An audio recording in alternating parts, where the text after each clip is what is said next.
இன்றைக்கான ரெண்டாப்புறமாக வந்துருச்சு. ஜாக்லின் வந்து தெறிக்க விட்டாங்க அப்படின்னு தான் சொல்லணும். ஒரு டீச்சராக வந்து கெத்தாக வந்து நடந்துக்கிட்டாங்க. ஃபஸ்ட்டு வந்து தீபக் தான் பாடம் எடுக்கிறாங்க.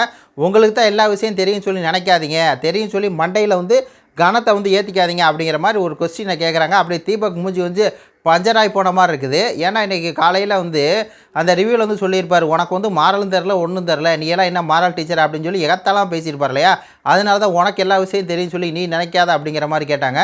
அதுக்கப்புறம் வந்து இந்த ரணவுக்கு வந்து என்ன சொல்கிறாங்க அப்படின்னா, இந்த மாதிரி பேசுகிற இடத்துல வந்து பேசணும், எல்லா இடத்துலையும் பேசக்கூடாது, கேட்க வேண்டிய இடம்னு ஒன்று இருக்குது, அங்கே வந்து கேட்கணும் அப்படின்னு சொல்லி சொல்கிறாங்க. உடனே வந்து இது உங்களுக்கும் பொருந்தும் அப்படின்னு சொல்லி பார்த்தீங்கன்னா ரணவ் வந்து கொஞ்சம் திமிராக வந்து ஃபஸ்ட்டு அவர் தான் எடுக்கிறாரு. அதுக்கப்புறம் வந்து சத்யா பார்த்து சொல்கிறாங்க, உங்களுக்கு வந்து லீடர்ஷிப் குவாலிட்டி வந்து இருக்குது அப்படின்னு சொல்லி ஆரம்பிக்கிறாங்க. அதுக்கு உடனே வந்து சத்யா சொல்கிறாரு, இந்த மாதிரி நாமினேஷனில் பேசுகிற மாதிரிலாம் இங்கே பேசாதீங்க, அந்த மாதிரி இங்கே இருக்குது அப்படின்னு சொல்லி சத்யா வந்து சொல்கிறாரு. உடனே ஜாக்லின் வந்து ரொம்ப போல்ட்டாக அடிக்கிறாங்க, இது என் கிளாஸ், இங்கே நான் தான் டீச்சரு, நான் சொல்கிறதான் கேட்கணும், இஷ்டம் இருந்தால் இரு, இல்லைனா எந்திரிச்சு வெளியே போ அப்படின்னு சொல்லி பார்த்தீங்கன்னா ஸ்ட்ரைட்டாக 3 பேர்த்துக்கு வந்து பார்த்தீங்கன்னா வரிசையாக வச்சு செய்கிறாங்க. அதனால் 3 பேர் வந்து அப்படி எந்திரிச்சு வெளியே போகிற மாதிரி, அதுலேயும் சத்யா வேகமாக எந்திரிச்சு வெளியே போகிற மாதிரி இந்த ப்ரொமோ முடியுது. லைவாக பார்த்துட்டு என்ன அப்டேட் அப்படிங்கிறத கொடுக்கலாம். நன்றி, வணக்கம்.